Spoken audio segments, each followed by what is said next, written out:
Hey, and welcome to the Crew Podcast. We are the hottest podcast rocking right now. We are currently looking for 6 amazing hosts to join our family for season 2 that will kick off February the 1st, 2024.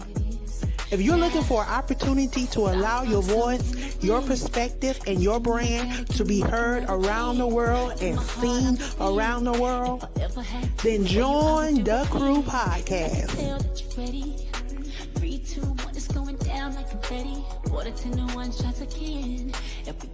Aspiring Authors Magazine is a founding sponsor for Da Crew Podcast. Get featured inside the magazine and allow your voice to be heard around the world. Aspiring Authors Magazine is an international magazine founded in May of 2020 by Queen Angela. Get featured. 1, 2, 1, 2.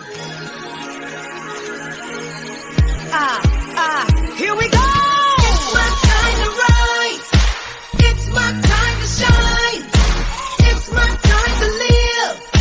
It's my time to fly.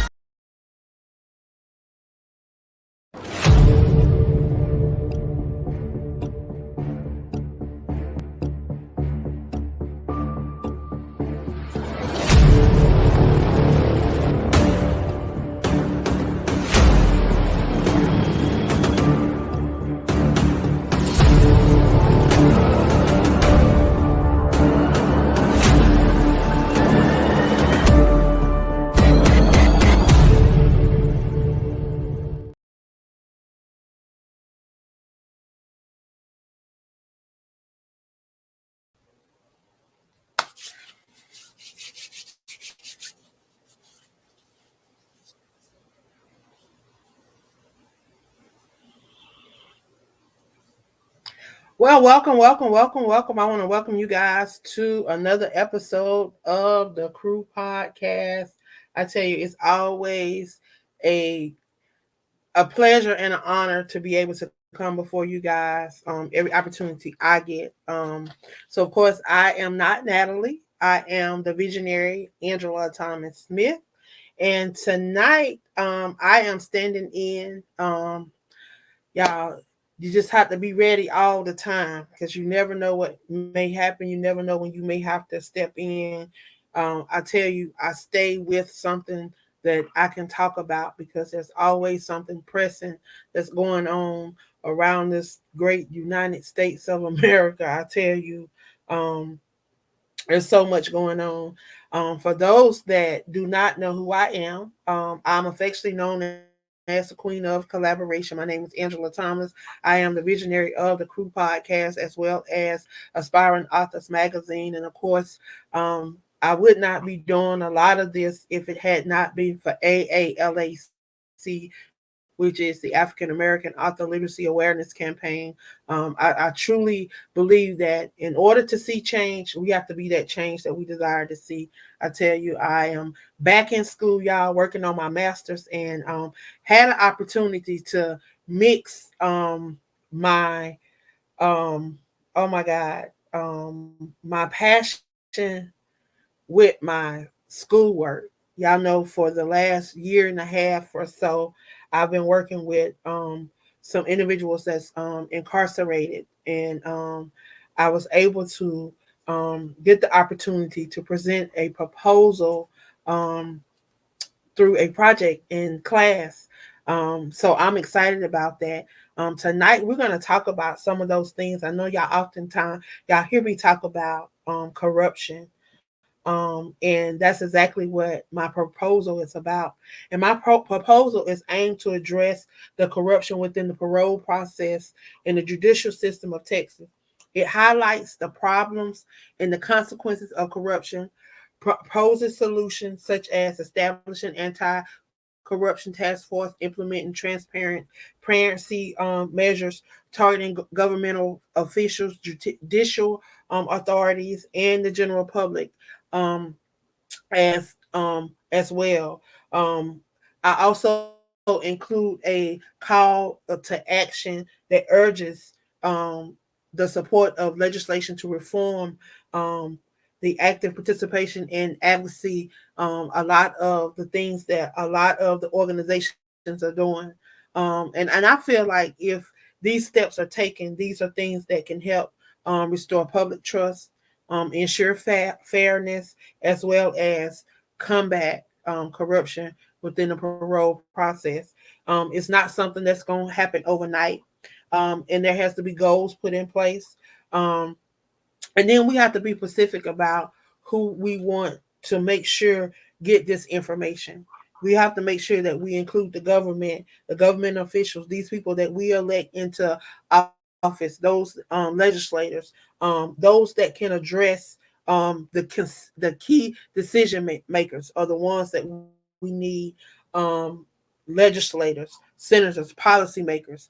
I tell you, and the list goes on, but we have to start. We cannot sit still. And the most important thing is that we must provide a comprehensive analyze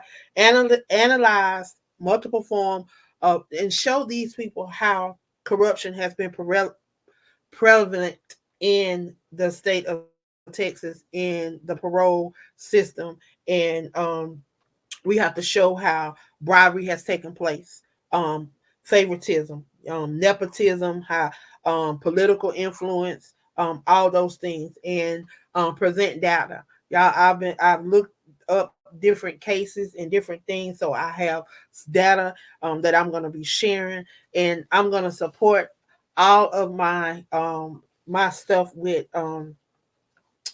facts. So I'm excited about this project. I'm excited. I actually get an opportunity to give individuals an opportunity to understand exactly what it is that I've been talking about. I get an opportunity to understand the consequences of corruption, as well as an opportunity to hear what the proposed solution is. So I'm excited, y'all. I'm excited.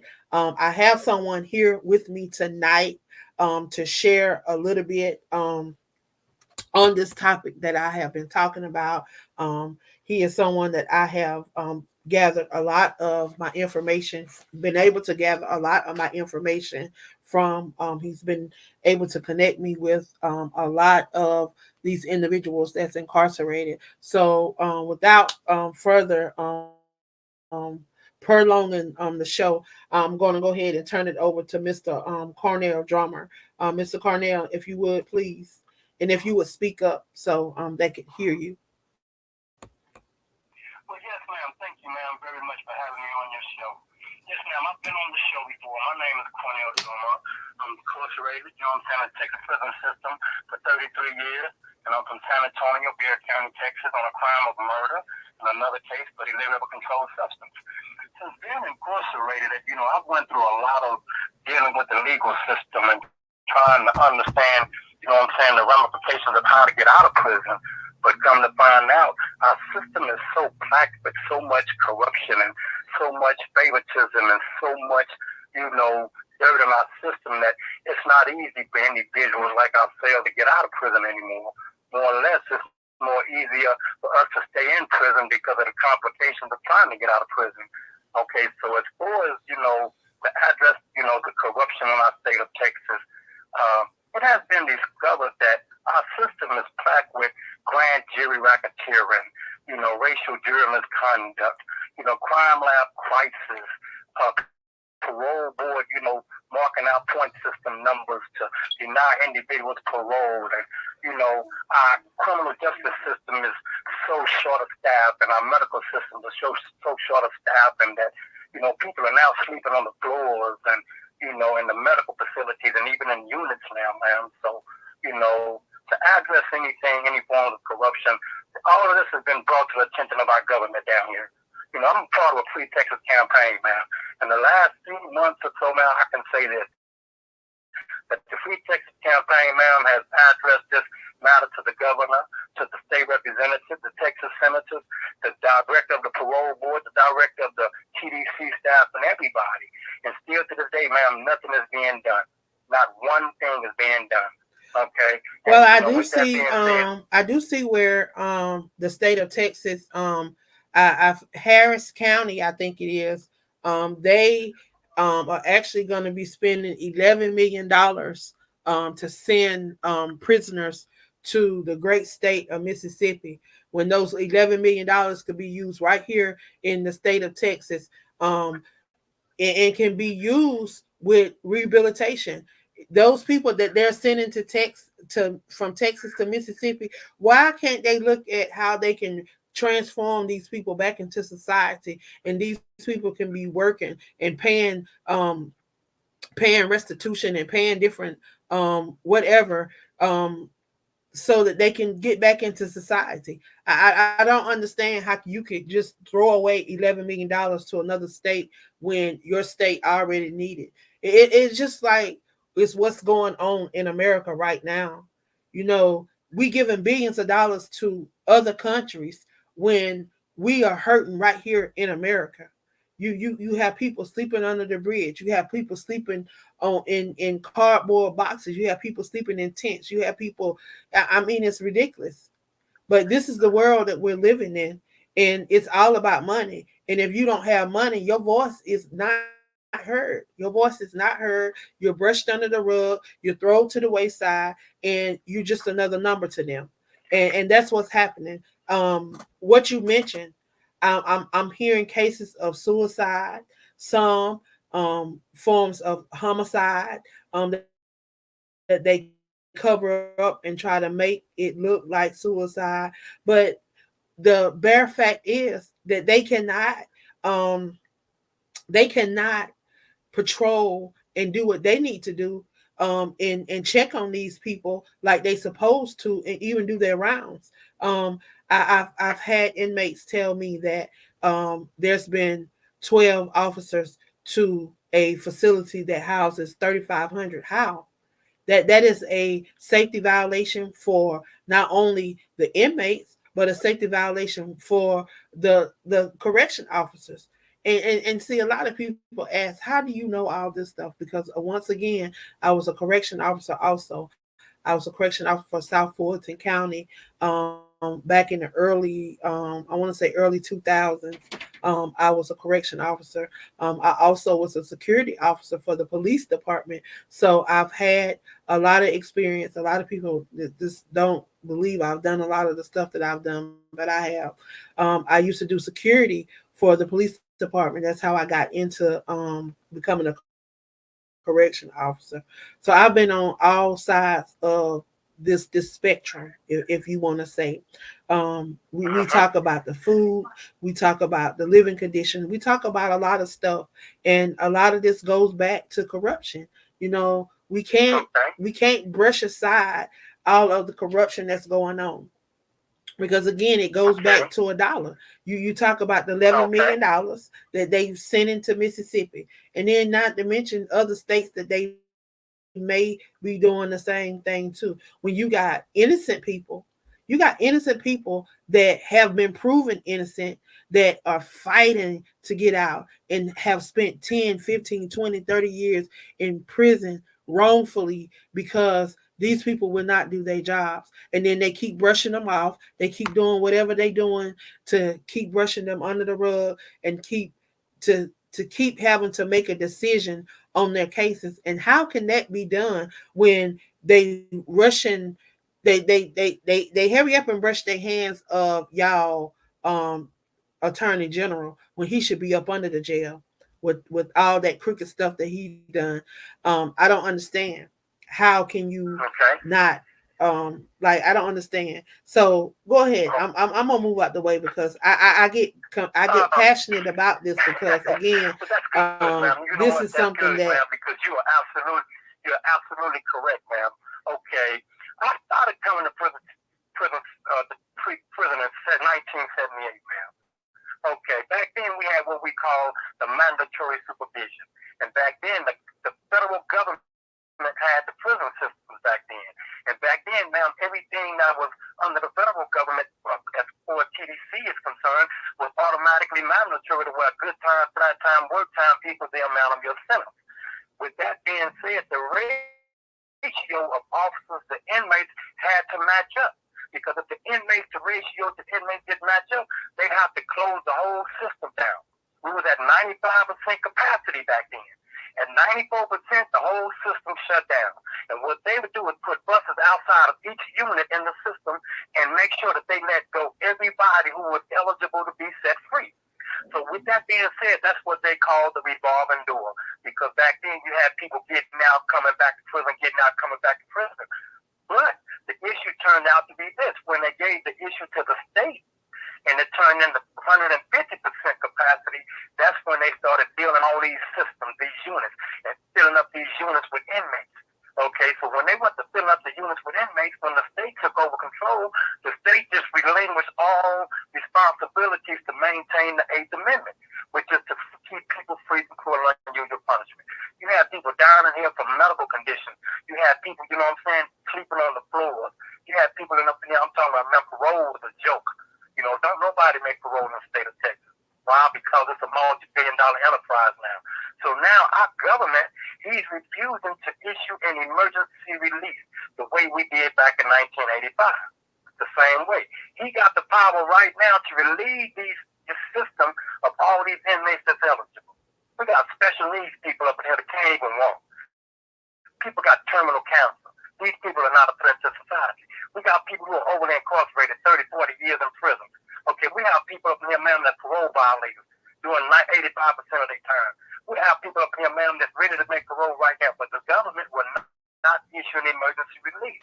Instead, what he's doing is taking people off the count and sending them to Mississippi and paying $11 million to house them over in Mississippi while he continues to maintain the system that he got right now with a shortness of staff. The other day, we had 2 wardens standing out there feeding chow, man. The wardens have to feed chow because we so short of staff. We had 6 officers working. How many people? 200. How many people? 400. How many people on this unit? About 225. About 2,500 people. 6 people running a unit of 2,500 people, man. The wardens had to feed chow. So that's how short our staff is. The system is bad, and it needs to be fixed. If our government don't do nothing soon, man, this is going to be bad. People are going to be sleeping on the floors again, man. And our county jails are going to forever be corroded like they are, full of inmates. So that's our problem down here, man. I mean, it truly looks like someone needs to take a look at really what's going on, because everybody can't be all bad that cannot be rehabbed, cannot have a second chance. Like I've heard so many people come on this show, and it can't be where people sit and make up these things, because y'all come from different units. Y'all are spread all over Texas. Some of y'all are thousands of miles apart from each other, but y'all stories are the same. Everything that y'all say is like a pattern, and it's not even the same words. It's the concept. It is the it's crazy, because we see a pattern here. We see what's going on, but it's like nobody is stepping up. Nobody's doing nothing about it. Just like everybody just turning a blind eye and a deaf ear to what's going on right before their very eyes. And I don't understand how. I don't understand how the citizens will allow, these elected officials. We elect these people. Y'all elect these people. And if they're not doing what y'all need them to do, if you have a loved one that's incarcerated and your loved one is not being handled correctly, or something is going on, you have the right to speak up. You have the right to say something. You have the right to write these people. You have the right to reach out to your representative, your congressperson, your legislator, and make sure that these people are doing what they're supposed to do. Until I met a lot of these people that I've had the opportunity to sit down and talk to, I did not realize that there are so many innocent people behind prison walls. There are so many people that, even though some of these people did what they did, they don't deserve the time that they're serving. Like if they've been in another state, they would have been on probation. They would have probably have time served, and given some stipulations. It wouldn't be like a lot of the stuff. It's like everything that Texas do, they overdo it, And it's like they try to make an example out of everybody. You can't make an example out of everybody, because if you lock everybody up, then guess what? Eventually, you gonna start going downhill. You people are not gonna keep wanting to come to Texas if they realize that there's an opportunity, that there's a chance that if I step left, these people can lock me up and throw away the key, even if I didn't do nothing. That's That right. is the reputation that Texas is getting right now. And that's not something that, Okay. they should be proud of, all the time. And I'm not Okay. going to back down. I'm not going to sit down. I'm not going to be quiet about this. And every time I see one of these representatives, one of these, even the governor, Monica De La Cruz, Ron Reynolds, Sherman, Carlos Sherman, Sheila Jackson Lee, Jeff Leach, all of y'all. I call y'all name because y'all are the ones that are over there on the Free Texas campaign page. And I know that y'all see the things that I post. I know that you are aware of the various things that I've shared, because I share them in emails. I send y'all emails. I tag y'all in emails. And I'm constantly saying, and I'm not going to stop, because all the way from South Carolina, I will allow my voice to be heard, because you guys, the world is watching y'all, whether y'all realize it or not. So many people are talking about the state of Texas and what's going on in the state of Texas.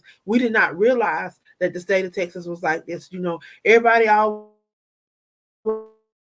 talking about go to the big Lone Star State. That's always somewhere that people want to visit.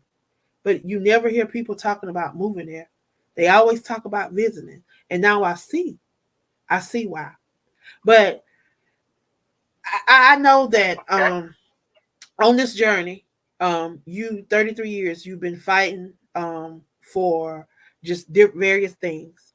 What are three of the pressing things right now that you would like to see change come immediately, so that these people that could have a second chance at life get free? We talking about immediate release type stuff, like Okay. something that That, can happen within, like, all they got to do is walk over there and say, okay, let's open the doors and let this person out, this person out, this person out, this person out, and okay. just start going down the list. So what would you like to see right now?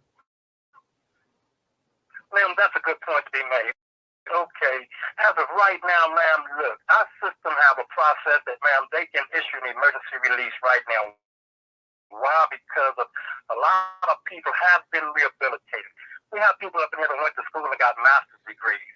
Here in the state of Texas, the only way you can make parole, ma'am, is under 4A, which is institutional adjustment, and 6A, which is completion of program. Well, if a person done did all they have to do in the prison system, ma'am, and then got master degrees and everything, then they've complied with the rules of law. And therefore, the Texas Board of Department of Parole should honor them, with release. But the parole board here in Texas, ma'am, what they're doing is blocking out the point system number and denying these people release. So with that being said, our governor has that power to overstep the parole board's authority, but he won't do that. So as of right now, ma'am, what I've done, I've been recognized for pushing a bill called Joint House Resolution 53. And the Joint House Resolution 53 is a bill that if a person has done 10 years, a judge has the power right now to grant them a reduction of their sentence or a reformation of their sentence, with the fact that they've completed its programs in the prison system right now. The bill was knocked down in the previous House, but it's been brought back up because the public has asked for this bill to be passed. So as of right now, we have 55 to 44% going on right now for the bill to pass. So as of right now, we have not heard anything whether or not it's a bill, it's a law, or whatever, but, it's getting traction. So my point now is that if this same bill can apply to just a non-capital individual, well, what about the capital individual? Should they be allowed to provide, them the same access to a judge being able to consider their sentence too? Because they're under the second look deal. They have to do 40 years mandatory.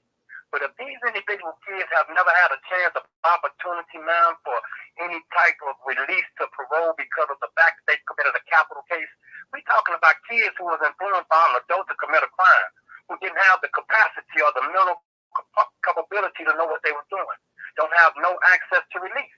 So with this bill, ma'am, I'm asking for state representatives and Texas lawmakers to allow this same bill that applies to a non-capital individual to apply to a capital individual. Okay, same way with the law parties bill, man. We have a law called the law of parties that if anybody commit a crime and you're a part of it, that everybody gets sentenced the same. But your culpability is the fact that you didn't even know what was going on, but still you're getting a life sentence for something you didn't have nothing to do with. So with that being said, we asking that the Texas law parties bill be changed, ma'am, and that people that's committing the crime be the ones who are held accountable, not the person who didn't commit the crime. So that's one issue. And as far as our grand jury racketeering process, every indictment in this state is, ma'am, is a fraud indictment. Why? Because of the secrecy of our grand jury process. These indictments are being issued without warrants being processed by judges, to hold you accountable or hold you under probable cause. It's called Hernandez versus the City of Houston. It has been discovered that probable cause has not been established in the last 15 years of cases. And now here it is, a guy just won a class action lawsuit asking for them to release everybody who was convicted since 2012 under that law.